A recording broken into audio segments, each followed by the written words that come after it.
much. I would like to thank Joyce, who did not make it, so she gave me the opportunity to present you our latest modeling results, and also the program committee that allowed me to jump in the program, and you for being here listening to me. I will not show you anything about organics, but here, no.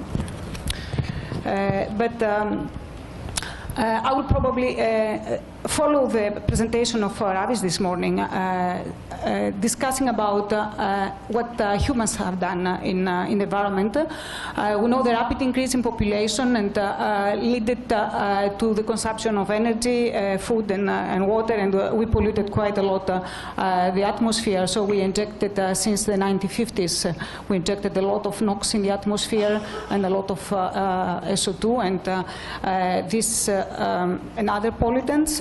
And because we had a decrease in air quality that we have been able to measure and document, there were measures that have been taken to improve the situation. And you can already see in black is what happened already, and the colors are projections for the future. And you can already see the decline in the NOx emissions and decline in the SO2 emissions. The questions we'll address here is, have these measures taken to limit the degradation of air quality have been successful? Is any reason we work and try to protect the environment? And how important have been the human-driven emissions versus the nature for the environment? And finally, how these changes affected the atmospheric deposition of nutrients. I will not talk about organics. The steps we'll follow is I'll show you global three-dimensional chemistry transport simulations, two different sets. The one is hindcast simulations from 30 years, 1980 to 2010, with and without taking actions for the environment, and I will explain how we have done that. And then I will present you another set of three simulations with specific for the year 2008, where all natural emissions are 2008, and then we use emissions, anthropogenic emissions from 1850 and 2100. And for all that, we use the interim meteorology, which means we do not affect climate. We take the climate away in meteorology the way has been observed and assimilated by the main climate models. And as close as to the truth. Then the global model we use in this study is the TM4, that is the chemist is developed in-house with oxidants, gases, aerosols, and multi-phase chemistry. It has been published. We also have nitrogen organic phosphorus deposition studies done. And very recently, Mirio Kefalitakis has put the iron cycle in this model, and this is a poster with no number in the hall. And contributed to the AROCOM exercise, and also we use interannual emissions, both for anthropogenic emissions and for biogenic emissions. The biogenic emissions are those that have been presented by the young scientist earlier in this conference. And we also have year-to-year fire emissions and dust and sea salt emissions. Now, what the input is for our hindcast simulations is mainly the anthropogenic ACME, as I showed you before, but the total emissions of carbon monoxide, we saw that they have been increased, and the NOx also. But this plot shows the changes in emissions since 1980 as a kind of pattern. I don't want you to look numbers, they are really ugly, but just keep in mind that the red means an increase in the emissions in these regions from 1980 to 2010, and the blue means a decrease in these regions of the emissions. So we see the increase in Africa, India, Middle East, and Asia of carbon monoxide emissions, and a decrease in the North Hemisphere industrialized areas. Same for NOx, we see a decrease here and here, and an increase. And the SO2 have a deep decrease in SO2 over the last 30 years, and however, it remains increasing over India and Middle East and Asia.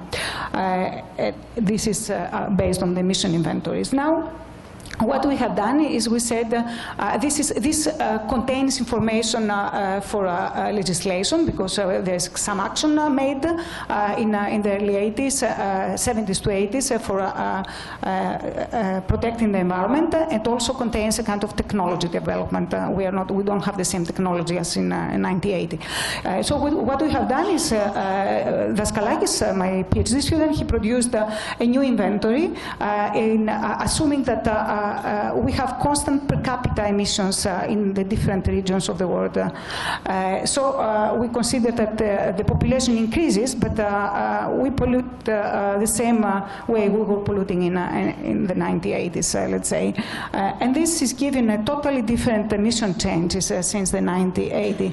So you see, instead of having this reduction over the industrial areas for CO, we now have increases. We don't have a reduction in NOx. We still have increases, a pathetical increase, if were no technology development and no legislation, no action at all for the environment.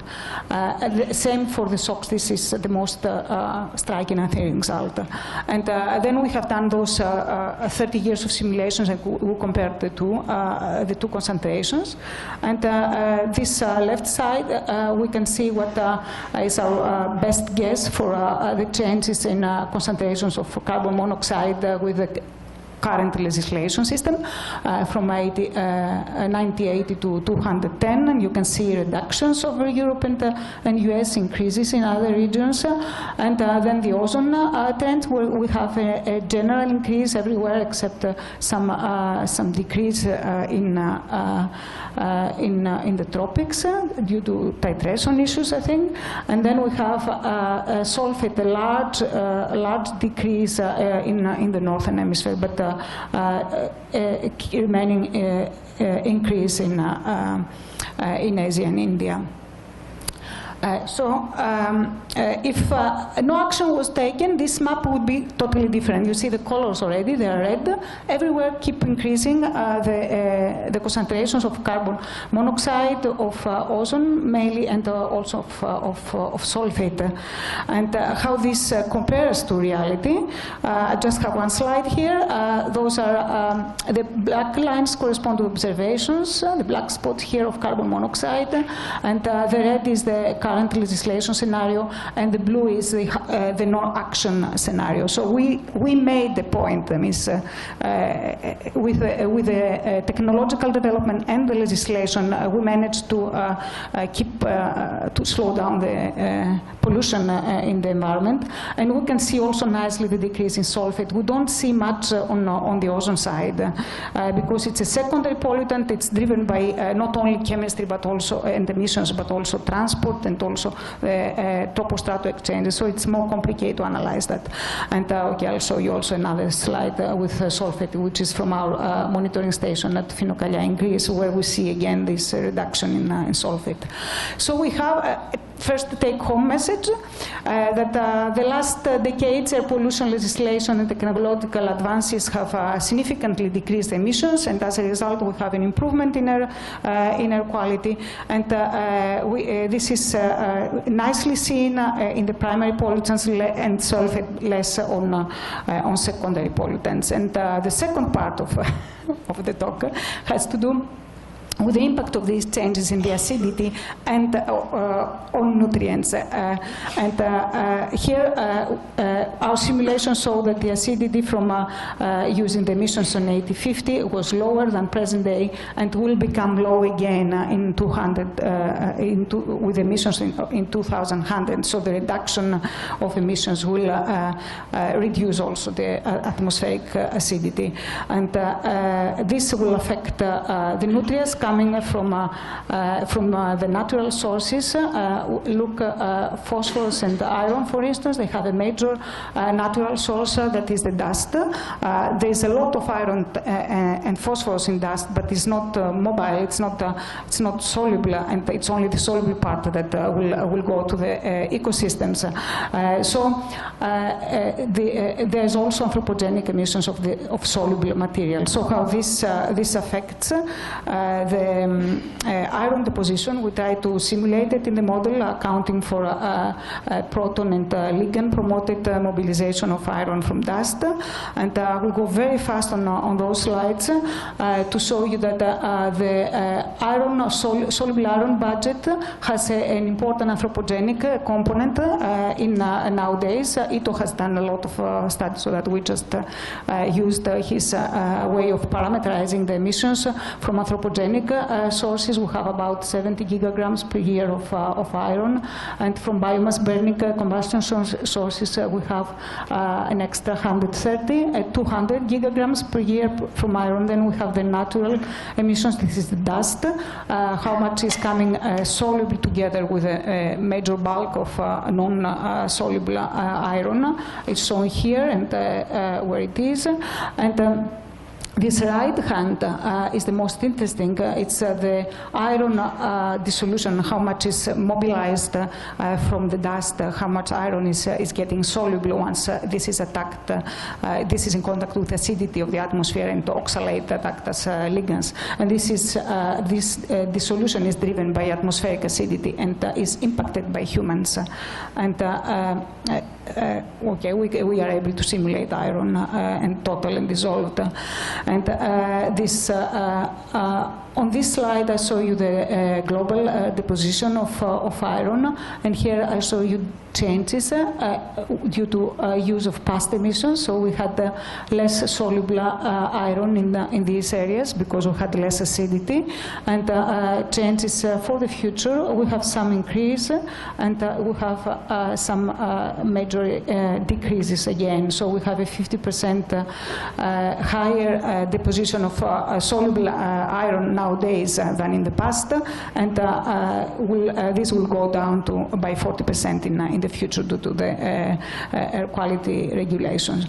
So the impact of those changes remains to be assessed with the biogeochemical modeling. So I think this is the second take-home message, that dust anthropogenic component interactions can be very important. And when we see the air quality regulations, we also have to keep in mind that some biogeochemical cycles might go also back again to what they have been. Might be that the ecosystems, however, are not ready to go back to what their initial state. So we need to keep understand that more with climate ecosystem modeling that will be more appropriate. And with that, I would like to give special thanks to IGAC&iCACGP and the colleagues who provided observations for us, and to the project of Pegasus and Panic. Thank you very much, Maria. And we have time for some questions.